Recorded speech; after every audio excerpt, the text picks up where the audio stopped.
नमः संस्कृताय। Mithila study circle से मैं डॉक्टर प्रियदर्शी। मित्रों, प्रस्तुत है पीयूषम द्वितीय भाग का दूसरा चैप्टर पाटलिपुत्र वैभवम। आज की कक्षा में जहाँ तक पढ़ाई होनी है वहाँ तक पहले हम वाचन कर लेते हैं, फिर जो हर एक पंक्ति का जो शब्द सा व्याख्या है, व्याख्या के साथ साथ उसका अर्थ, और फिर प्रश्नोत्तरी पर चलेंगे। आइए। इतिहासे श्रूयते यत् गंगायास्तीरे बुद्धकाले पाटलिग्रामः स्थितः आसीत् यत्र च भगवान् बुद्धः बहुकृत्वा समागतः। तेन कथितम् आसीत् यद् ग्रामोऽयं महानगरं भविष्यति, किन्तु कलहस्य अग्निदाहस्य जलपूरश्च भयात् सर्वदा क्रान्तं भविष्यति।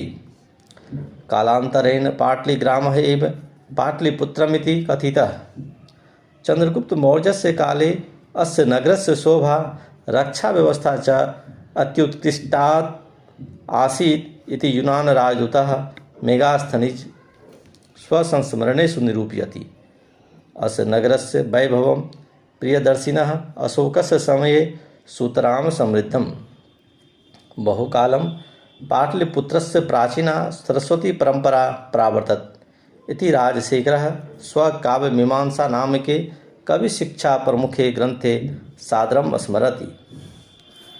अत्र उपवर्षवर्षो यः पाणिनिपिंगलो यः व्याडी वररुचि पतंजलि यः परीक्षिता ख्यातिम उपजग्मुः। ये था आज का जो टॉपिक है हमारा, उसका वाचन।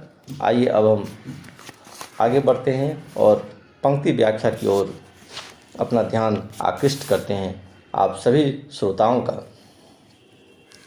इतिहासे श्रूयते क्या मतलब? इतिहासे सप्तमी एक वचन का रूप है, और सप्तमी में क्या होता है? आधारो अधिकरण में, और उसमें कुछ का जो चिन्ह है वह है क्या? में और पर। इतिहासे श्रूयते यत्, इतिहास से सुना जाता है। यत् की, यत् का मतलब कि। इतिहास से सुना जाता है कि गंगायास तीरे, इसका संधि विच्छेद कर देंगे। गंगाया जोड़ तीरे, गंगाया जोड़ तीरे। कौन सा संधि होगा इसमें? तो विसर्ग संधि है। गंगाया विसर्ग और जोड़ तीरे, ये जो आधा स्व है उसका विसर्ग हो गया है, तो विसर्ग संधि हुआ। गंगाया, गंगा के तीरे, तीर का मतलब किनारा, गंगा के किनारे। बुद्ध काले, बुद्ध के समय में, बुद्ध के काल में पाटलिग्रामः स्थितः आसीत्, पाटलिग्रामः स्थितः आसीत्, पाटली गांव स्थित था। ये था इसका शब्द सा अर्थ।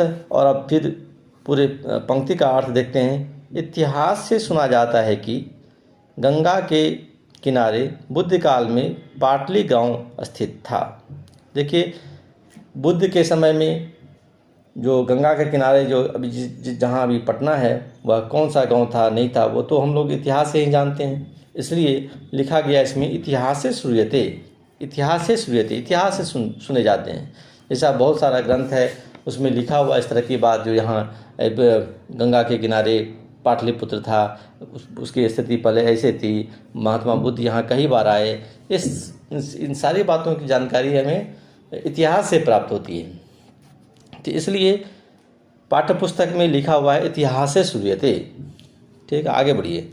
यत्र च भगवान बुद्ध बहुकृत्वा समागता।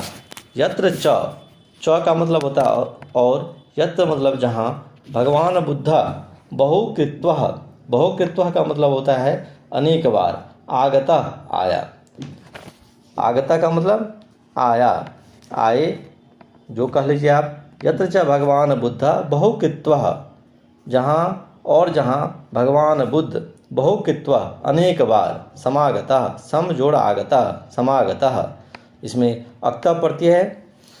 यत् च भगवान बुद्ध बहुकृत्वा समागतः, और जहाँ भगवान बुद्ध अनेक बार आए।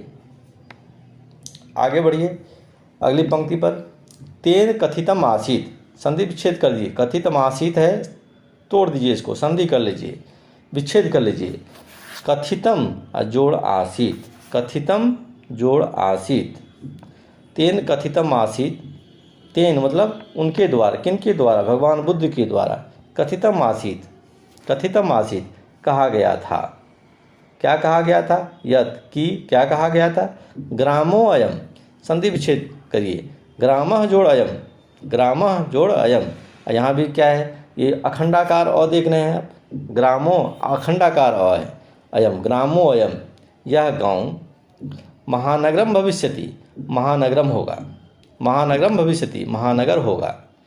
देखिए भविष्यवाणी किए थे भगवान बुद्ध पाटली गांव के संबंध में, ये गांव भविष्य में क्या होगा, वही पंक्ति यहाँ लिखा हुआ है, उन्हीं की बात यहाँ लिखी हुई है। तेन कथितम आसीत् यत् ग्रामो अयम महानगरम भविष्यति किंतु कलहस्य अग्निदाहस्य जलपूरश्च भयात् सर्वदा क्रांतम भविष्यति। तेन कथितम आसीत् यत् ग्रामो अयम महानगरम भविष्यति, उनके द्वारा कहा गया था कि यह गांव महानगर होगा, किंतु देखिए यहाँ शर्त लगा दिया, किंतु कलहस्य अग्निदाहस्य जलपूरश्च, किंतु कलह, कलह अग्निदाह और जलपूरस अतिशय जल मतलब बाढ़, किंतु कलह अग्निदाह और बाढ़ के भय से सर्वदा आक्रांतम भविष्यति, सर्वदा आक्रांत होगा। और होता भी है, हुआ भी यहीं, जो यह गांव जो पाटली गांव था वो क्या हुआ, आज महानगर में तब्दील हो गया है, राज्य की राजधानी है। कलह नित्य वहाँ, कला नित्य यहाँ वहाँ कला, नित्य कला, कई राजा महाराजा वहाँ अपना शासन किए, चढ़ाई किए, और इसलिए वहाँ प्रायः आक्रमण हुआ करता था। फिर अग्निदाह, समय समय पर वो अग्नि के प्रकोप का भी भाजन बना, और गंगा के किनारे होने के कारण गंगा में कभी अतिशय पानी हो जाता है, और जिसके कारण वहाँ बाढ़ आ जाती है। 1975 में सुना है कि वहाँ काफ़ी भयंकर बाढ़ आई थी, और ऐसे तो हम लोगों ने भी देखा है जो प्रत्येक साल वहाँ बाढ़ आती ही रहती है।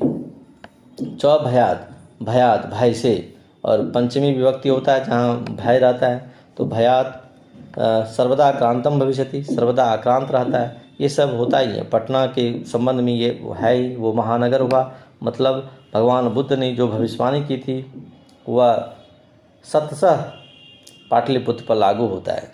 महानगर हुआ, वहाँ पर कला हुआ, कई राजा महाराजा वहाँ आक्रमण किए और अपना वर्चस्व स्थापित किए। अग्निदाह, कई बार वहाँ अग्निकांड हुआ। बाढ़ तो वहाँ अभी तक हम लोग देख रहे हैं। जलपुरश्च भयात् सर्वदा आक्रांतम भविष्यति। कालांतरेण पाटलीग्रामः एव पाटलिपुत्रम इति कथितः।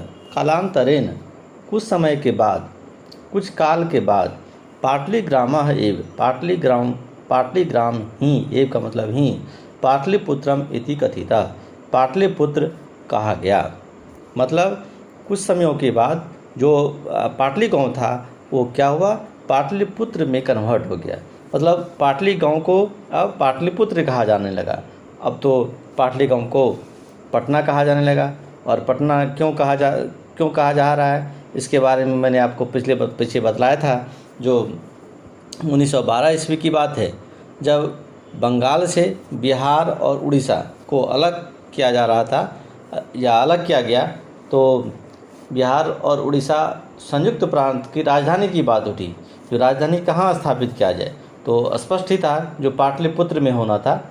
और पाटलिपुत्र का नाम क्या रखा जाए, तो बहुत विचार मंथन के बाद ये निर्णय लिया गया कि यहाँ जो पटन देवी का मंदिर है वह बहुत प्रसिद्ध मंदिर है, इसलिए इस पटन देवी मंदिर के नाम पर ही इस शहर को पटना कहा जाने लगा।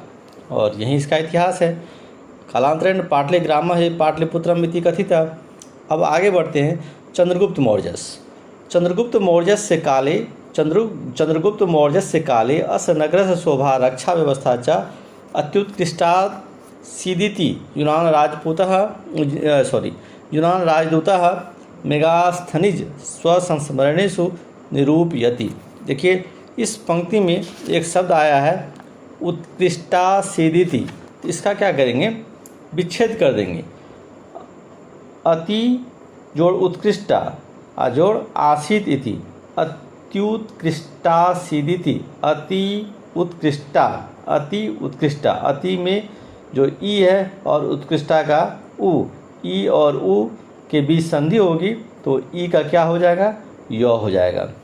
फिर आगे उत्कृष्टा जोड़ आसित, फिर उत्कृष्टा का आ और आसित का आ दोनों मिल जाएगा तो आ ही रहेगा। और आसित प्लस इति, तो आसित तो अलंत है और ई है, मिलेगा तो में ई चला जाएगा तो क्या हो जाएगा, अति उत्कृष्टा आसित इति अत्युत्कृष्टा सादिति, ये हो जाएगा। अब देखिए जब हम संयुक्त वर्णों को क्या करते हैं, उसको विच्छेद कर देते हैं तो उसका अर्थ समझ में आने लगता है। आइए चंद्रगुप्त मौर्यस्य काले, आपको पता होगा जो नंद वंश के विनाश के बाद, नंद वंश जो अंतिम नंद शासक था घनानंद, उसको परास्त करने के बाद चाणक्य की सहायता से चंद्रगुप्त मौर्य पटना की गद्दी पर, मगध की गद्दी पर बैठा और मौर्य साम्राज्य की नींव रखी और उसके प्रथम शासक हुए चंद्रगुप्त मौर्य, जो बहुत प्रतापी राजा हुए अपने समय के। चंद्रगुप्त मौर्यस्य काले, उनके समय में, चंद्रगुप्त मौर्य के समय में अस नगर शोभा, इस नगर की शोभा, किस नगर की शोभा, तो पाटलिपुत्र मतलब पटना, अस नगर शोभा की शोभा, चौ का मतलब और, रक्षा व्यवस्था, शोभा और रक्षा व्यवस्था, अति उत्कृष्टा आसीदिति, अत्यधिक उत्कृष्ट था, अत्यधिक उत्कृष्ट था।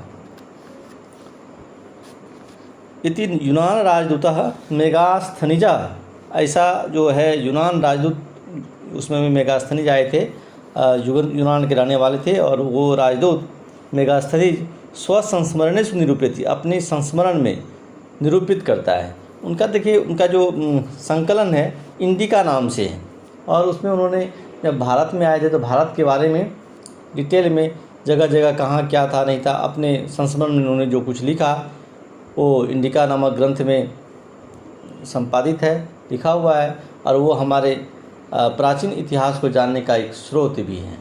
तो जब भी हम प्राचीन भारत की बात करते हैं तो मेगास्थनीज का नाम बहुत महत्वपूर्ण और बहुत सम्मान से लिया जाता है। चंद्रगुप्त मौर्य से काले अस नगर शोभा रक्षा व्यवस्था च, चंद्रगुप्त मौर्य के समय में इस नगर की शोभा और रक्षा व्यवस्था अत्यधिक उत्कृष्ट था। ऐसा यूनान राजदूत मेगास्थनीज अपने संस्मरण में निरूपण करते हैं।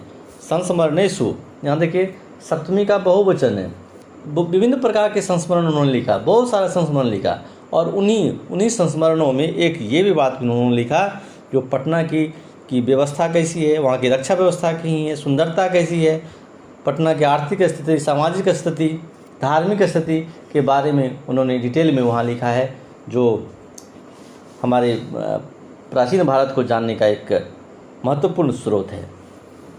आइए फिर आगे बढ़ते हैं। अस नगरस्य वैभवम प्रियदर्शिनः अशोकस्य समये सुतराम समृद्धम। प्रियदर्शिनः अशोकस्य, अशोक का नाम आप जानते होंगे, मौर्य साम्राज्य के एक तीसरे राजा थे चंद्रगुप्त मौर्य का पोता अशोक। प्रियदर्शिनः अशोकस्य, प्रियदर्शी अशोक, प्रियदर्शी इसलिए उनको कहा जाता था कि वो देखने में बहुत सुंदर थे। दूसरी बात कि उनकी जो बुद्धि, विवेक, राज व्यवस्था, बहुत सभी कुछ सुंदर था, इसलिए उसका नाम रखा गया प्रियदर्शी। अस्य नगरस्य वैभव, इस नगर का वैभव, किस नगर का वैभव, फिर क्वेश्चन पूछेगा किस नगर का वैभव, तो पाटलिपुत्र का वैभव। प्रियदर्शिनः अशोकस्य समये, प्रियदर्शी अशोक के समय में, सुतराम समृद्धम, और भी अधिक समृद्ध था, और भी अधिक समृद्ध हो गया, मतलब दादा के समय में जो था उससे अधिक व्यवस्थित हो गया, अधिक सुंदर हो गया पोता के समय में, ऐसे समझ लीजिए। और जब पटना के बारे में जानिएगा तो उस समय में उनका जो किला था, मगध साम्राज्य, मगध की राजधानी जहाँ पर थी, चंद्रगुप्त मौर्य की राजधानी जहाँ पर थी, वो अभी भी उत्खनन से ऐसा प्राप्त हुआ है जो एक चार दीवारी से घिरा हुआ था, वो अभी उत्खनन से कहीं कहीं प्राप्त, वो जो किला है, वो जो चहारदीवारी है, वह अभी भी प्राप्त होता है। और कुम्हरार के क्षेत्र में आपको, जैसा कि मैंने पिछले वीडियो में बताया भी था, जो कुम्हरार ही उनका राज पैलेस था और वहीं से मगध साम्राज्य पर मौर्य वंश शासन करते थे। आगे बढ़ते हैं। बहुकालम पाटलिपुत्रस्य प्राचीना सरस्वती परंपरा प्रावर्तत इति राजशेखर स्वकाव्यमीमांसा नाम के कवि शिक्षा प्रमुखे ग्रंथे सादरम स्मरति। ये बहुत महत्वपूर्ण पंक्ति है। आइए इसका व्याख्या करते हैं और इसके साथ साथ हम पटना के संबंध में और कुछ अधिक जानने का कोशिश करते हैं। बहुकालम, बहुकालम बहुत समय तक, ऐसे समझिए, बहुकालम बहुत समय तक, पाटलिपुत्र से प्राचीना सरस्वती परंपरा, पाटलिपुत्र की प्राचीन सरस्वती परंपरा, प्रावर्तत, प्रावर्तत का मतलब होता है प्रचलित थी, चलती थी। क्या चलती थी? सरस्वती परंपरा प्रावर्तत, सरस्वती परंपरा चलती थी। अब सरस्वती परंपरा क्या होता है इसे मैं बतलाता हूँ। इति राजशेखर, ये कैसे पता चल रहा है? इति राजशेखर स्वकाव्य मीमांसा नाम के कवि शिक्षा प्रमुखे ग्रंथे सादरम स्मरति। इति, ये जो बात अभी कहा गया, बहुकालम पाटलिपुत्र से प्राचीना सरस्वती परंपरा प्रावर्तत इति राजशेखर स्वकाव्य मीमांसा नाम के, ऐसा राजशेखर प्राचीन समय के कवि हुए हैं, अपनी काव्य मीमांसा नामक कवि शिक्षा प्रमुख ग्रंथ में सादर पूर्वक स्मरण करते हैं। क्या? जो पटना में सरस्वती परंपरा प्रावर्तित थी, ये क्या था? गुरुकुलीय पद्धति। वहाँ पर आचार्य और आचार्य का अपना आश्रम, गुरुकुल, और वहाँ शिष्य आकर के पढ़ते थे। जैसा कि इस तरह की जो व्यवस्था है, आप जाएंगे वाराणसी, वाराणसी में अभी भी यह परंपरा चल रही है। वहाँ शिक्षक का अपना प्रकोष्ठ होता है जहाँ तहाँ, और वहाँ छात्र जाते हैं और फ्री ऑफ कॉस्ट, निःशुल्क शिक्षा ग्रहण करते हैं। और ख़ास करके वेद, वेदांग, उपनिषद, व्याकरण वगैरह की जो ज्ञान है वहाँ अभी भी चलती है। इसलिए जो काशी की परंपरा है, वाराणसी की परंपरा है, वही परंपरा कभी पटना में भी चलती थी, कभी दरभंगा में भी चलती थी। अब तो इस तरह की व्यवस्था लगभग पूरे भारतवर्ष में समाप्त प्राय हो गई है। अब तो कोई भी काम बिना धन का हो ही नहीं रहा है, और ये समय की मांग भी है। अस नगरस वैभवम प्रिय इति राजशेखर स्वकाव्य मीमांसा नाम के कवि शिक्षा प्रमुखे ग्रंथे सादरम स्मरति। और देखिए क्या बात है, यहाँ जो सादर पूर्वक क्या स्मरण किया जाता है। अत्र उपवर्षो यह, अत्र उपवर्ष वर्षाविह, पाणिनि पिंगलौ यह, पाणिनि पिंगलो यह, व्याडी वररुचि पतंजलि यह, परीक्षिता ख्यातिम जगमु। और ये जो सरस्वती परंपरा है उस संदर्भ में काव्य मीमांसा में ये जो एक श्लोक है इसका उद्धरण देते हैं। और इस उद्धरण में क्या है? उपवर्ष, जो उस समय के प्राचीन विख्यात आचार्य हुए हैं, उनका नाम इसमें उद्धरण के रूप में बतलाया गया है कि कैसे सरस्वती परंपरा चलती थी पाटलिपुत्र में। तो अत्र मतलब यहाँ पाटलिपुत्र में उपवर्ष उस समय के प्राचीन विद्वान हुए हैं। पाणिनि का नाम आप जानते हैं, पाणिनि के नाम से अष्टाध्यायी विश्व प्रसिद्ध रचना है उनका व्याकरण शास्त्र। पिंगल मुनि का छंद शास्त्र है। व्याडी वररुचि, व्याडी के नाम से अलग कोई स्वतंत्र ग्रंथ प्राप्त नहीं है, परंतु उनका कोट तो करते हैं विद्वान, अपने ग्रंथों में उनका सम्मान से नाम लेते हैं। वररुचि पतंजलि, वररुचि और पतंजलि के बारे में आप जानते हैं, प्रख्यात दार्शनिक भी थे और वैयाकरण भी थे। वररुचि पतंजलि यह परीक्षित हुए, अख्यातिम उपजग्मु, और ख्याति को प्राप्त हुए। अत्र उपवर्ष, यहाँ उपवर्ष पाणिनि, पिंगल, व्याडी यहीं हुए, और वररुचि पतंजलि यह परीक्षिता, यहीं परीक्षित हुए और ख्यातिम उपजगमु, ख्याति को प्राप्त किए। तो मित्रों, ये था आपका आज का, जहाँ तक हमने आपको बतलाया था, आज की पढ़ाई, आज की कक्षा कहाँ से कहाँ तक प्रारंभ चलेगी, ये मैंने बतलाया। अब देखिए, इस पैराग्राफ से जो प्रश्न पूछते हैं परीक्षाओं में, खास करके जो प्रश्न आते हैं, उसके बारे में हम थोड़ा आपसे डिटेल में चर्चा करते हैं। और ये प्रश्न कई बार तो परीक्षा में पूछा भी है और आगे भी पूछे जाने की संभावना है। इसलिए अगर आप थोड़ा मनोयोग से वीडियो सुन लेते हैं तो आपको इन प्रश्नों का समाधान इजी वे में आ जाएगा और आप ढंग से आपका पाठ तैयार कर लेंगे। इस चैप्टर से कोई भी क्वेश्चन पूछेगा, आप निराश नहीं होंगे, मतलब उसका जवाब देंगे ही। क्वेश्चन देखिए, महात्मा बुद्ध के समय में गंगा के किनारे कौन सा गांव स्थित था? महात्मा बुद्ध के समय में गंगा के किनारे कौन सा गांव स्थित था? तो इसका क्या उत्तर होगा? तो पाटलीग्राम, गांव का नाम लिया है तो पाटलीग्राम। दूसरा क्वेश्चन देखिए, किस गांव में भगवान बुद्ध अनेक बार आए?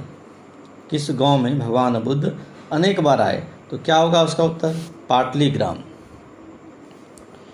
लिखा हुआ भी है, बुद्ध काले पाटलीग्रामः स्थिता आसीत् यत्र च भगवान बुद्ध बहुकित्वा समागतः। अगला क्वेश्चन देखिए, कालांतर में पाटलीग्राम क्या कहा जाने लगा? तो पाटलिपुत्र कहा जाने लगा। कालांतरेण पाटलीग्रामः पाटलिपुत्रम इति कथितः, लिखा हुआ भी है। अगला क्वेश्चन देखिए, यूनानी राजदूत मेगास्थनीज किसके शासनकाल में पाटलिपुत्र आए? यूनानी राजदूत मेगास्थनीज किसके शासनकाल में पाटलिपुत्र आए? तो उत्तर है चंद्रगुप्त मौर्य। पाटलिपुत्र का वैभव किसके समय में अत्यधिक समृद्ध था? पाटलिपुत्र का चलिए, तो ये प्रश्न हो गया, यूनानी राजदूत मेगास्थनीज किसके शासनकाल में पाटलिपुत्र आए? तो चंद्रगुप्त मौर्य। अगला प्रश्न, पाटलिपुत्र का वैभव किसके समय में अत्यधिक समृद्ध था? तो इसका भी उत्तर क्या होगा? प्रियदर्शी अशोक। जब आप पाठ पढ़ेंगे तो कोई भी प्रश्न छूटने की संभावना नहीं है। अगला देखिए, काव्य मीमांसा किस कवि की रचना है? तो राजशेखर। ये प्रश्न कई बार पूछा है। राजशेखर, या तो उल्टा करके पूछेगा, राजशेखर की रचना का नाम पूछ देगा तो काव्य मीमांसा, या काव्य मीमांसा के कवि का नाम पूछ देगा, लेखक का नाम पूछ देगा। कवि या लेखक में आप कंफ्यूज ना हो तो राजशेखर होगा। देखिए, इसके बाद है कुछ सब्जेक्टिव क्वेश्चन, जो लास्ट में 16 नंबर का क्वेश्चन पूछता है और 8 क्वेश्चन का जवाब देना होता है। उसके लिए जो कुछ महत्वपूर्ण क्वेश्चन इस चैप्टर से अब तक जो हम पढ़े हैं उससे जो बनता है वो आपके सामने आप रख रहे हैं। तो एक क्वेश्चन है, राजशेखर ने अपनी काव्य मीमांसा नामक ग्रंथ में पाटलिपुत्र के संबंध में क्या लिखा है? तो देखिए, राजशेखर के बाद और क्या सब लिखा है वहाँ? प्राचीन सरस्वती परंपरा की बात करी है और फिर एक श्लोक के माध्यम से उपवर्ष, पाणिनि, पिंगल, ब्याडी, वररुचि, पतंजलि की चर्चा की है। तो यही बात भाषा में हमको लिख देना है, यही उसका उत्तर हो जाएगा। राजशेखर के काव्य मीमांसा नामक ग्रंथ के अनुसार पाटलिपुत्र में प्राचीन सरस्वती परंपरा चलती थी। यहाँ वर्षों तक उपवर्ष, पाणिनि, पिंगल और ब्याडी जैसे आचार्य रहे। वररुचि और पतंजलि यहाँ परीक्षित होकर ख्याति को प्राप्त किया। तो जो क्वेश्चन बनता है सब्जेक्टिव, उस क्वेश्चन में क्या लिखना है ये आप जानिए और उस आधार पर आप क्वेश्चन लिखने का प्रयास कीजिए। अब सारे चीज़ का तो याद रखना तो मुश्किल है। अब सब कुछ को हम कैसे लाइन से याद रखें, पंक्ति से याद रखने से कहीं अच्छा है जो क्वेश्चन बनता है उस क्वेश्चन में क्या लिखना है इस चीज़ की जानकारी रखिए और लिखने का प्रयास कीजिए। प्रश्न कोई भी हो उसका समाधान आप ढंग से दे देंगे। अगला क्वेश्चन, भगवान बुद्ध ने पाटलिपुत्र के संबंध में क्या कहा? तो जानते हैं, यह शहर महानगर होगा और क्या होगा, जो अग्निदाह, कलह, बाढ़ से आक्रांत होगा, यही सब बात लिखना है।